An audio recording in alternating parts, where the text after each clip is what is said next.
طبعا احنا في لجنة البرامج والتوعية لدينا الكثير من الفعاليات المخصصة للطفل. لدينا ركن الألعاب الهوائية، كما لدينا ركن خاص بالمسابقات الخاصة بالطفل، وذلك بإدارة طاقم مميز. كذلك لدينا ركن خاص بالرسم والتلوين، والذي تدير إدارة الخدمات التعليمية.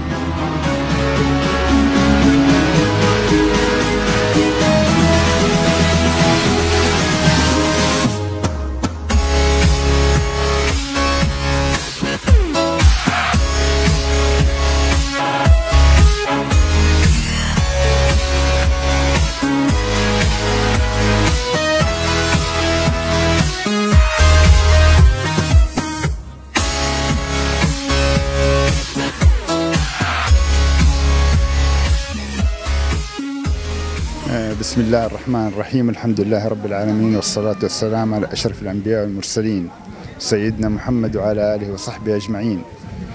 سألني أحد الزملاء: ماذا كنت تتوقع في المهرجان التاسع للزهور والحدائق؟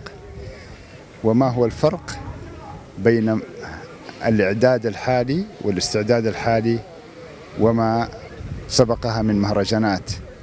فأود أن أجيب بأن الهيئة الملكية اعتادت في كل مناسبة، وبالتحديد مهرجان الزهور والحدائق، عندما تنتهي من المهرجان تبدأ تفكر خلال عام كامل ماذا سيكون في المهرجان التالي. أشكر المنظمين لهذا الكرنفال الرائع اللي حقيقة أنا عايشت يمكن من أول مهرجان إلى السنة هذه، وفي كل سنة الحمد لله بنلاقي تجدد وبنلاقي تطوير أفضل مما كان في السابق. بنلاقي إقبال جماهيري كبير مقارنة مع السنوات الماضية. حقيقة هذا ما جاء إلا بجهود رجال مخلصين عندهم رؤية، عندهم صدق للوصول إلى الأفضل. ما في شك المهرجان أكيد تحدث عن الفعاليات والجمال هذا قبل كثير. كنا بنتكلم هنا مع مجموعة من الأخوان زاروا المركز مهرجان الزهور من المركز الطبي، وكان هدفهم الاطلاع، وكان لهم رغبة وطلب أنه تتكرر المهرجانات هذه للزهور أو لمهرجانات أخرى مماثلة.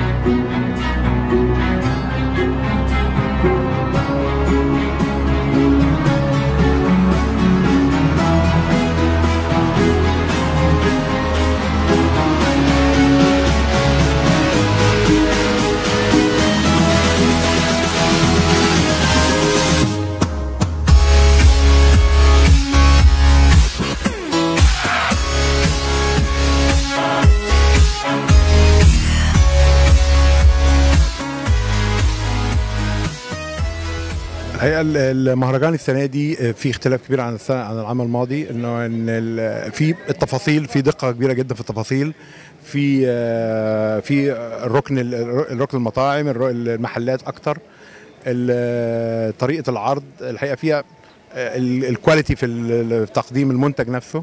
الحقيقه دي كانت ظاهره ممتازه، والحقيقه الزوار اكتر من العام الماضي، ودي حاجه ملحوظه يعني. الحقيقه يعني نقول للجنه المشرفه على المهرجان الله يبارك فيكم، مجهود واضح تماما، وعقبال كل سنه.